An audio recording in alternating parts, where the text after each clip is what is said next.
प्राचीन समय की बात है। एक गांव में ब्राह्मण दंपति रहता है। दंपति को कोई संतान नहीं थी। इसके लिए पति और पत्नी दोनों चिंतित और दुखी रहते थे। ब्राह्मण की पत्नी हनुमान जी की भक्त थी। एक दिन पत्नी से सलाह लेकर ब्राह्मण वन की ओर प्रस्थान कर गए। वन में ब्राह्मण व्यक्ति हनुमान जी की तपस्या करने लगे। वहीं ब्राह्मण की धर्मपत्नी घर पर हनुमान जी की पूजा करती थी। साथ ही मंगलवार के दिन व्रत उपवास भी रखती थी।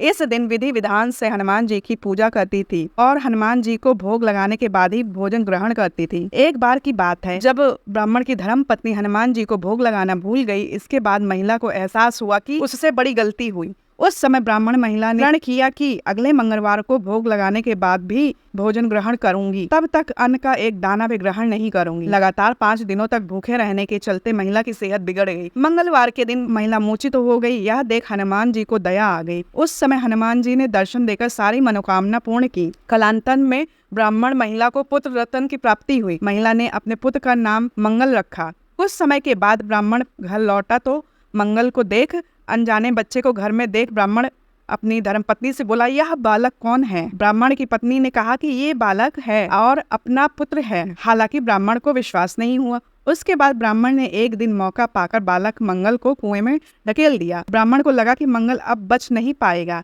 इसके बाद ब्राह्मण घर लौट आया। घर पर ब्राह्मण की धर्मपत्नी ने किसी काम के लिए मंगल को पुकारा। उस समय मंगल अपने पिता के पीछे खड़ा था। वह आवाज देकर बोला, माँ मैं यही हूँ। बालक मंगल को देख ब्राह्मण सकते में आ गया। उस रात ब्राह्मण को नींद नहीं आ रही थी। अपने किए पर दुख हो रहा था। उस समय ब्राह्मण ने हनुमान जी से क्षमा याचना की। तब हनुमान जी ने सपने में आकर ब्राह्मण को बोला, मेरे आशीर्वाद से तुम्हें पुत्र की प्राप्ति हुई है। यह जान ब्राह्मण बेहद प्रसन्न हुआ। इसके बाद ब्राह्मण दंपति हर मंगलवार को श्रद्धा भाव से हनुमान जी की पूजा करने लगे। साथ ही मंगलवार को व्रत रखने लगे। तो दोस्तों, आपको यह कथा अच्छी लगी हो और आप हनुमान जी के भक्त हैं तो कमेंट में टाइप कीजिए जय श्री राम और हमारे चैनल को लाइक, सब्सक्राइब, शेयर करना ना भूलें।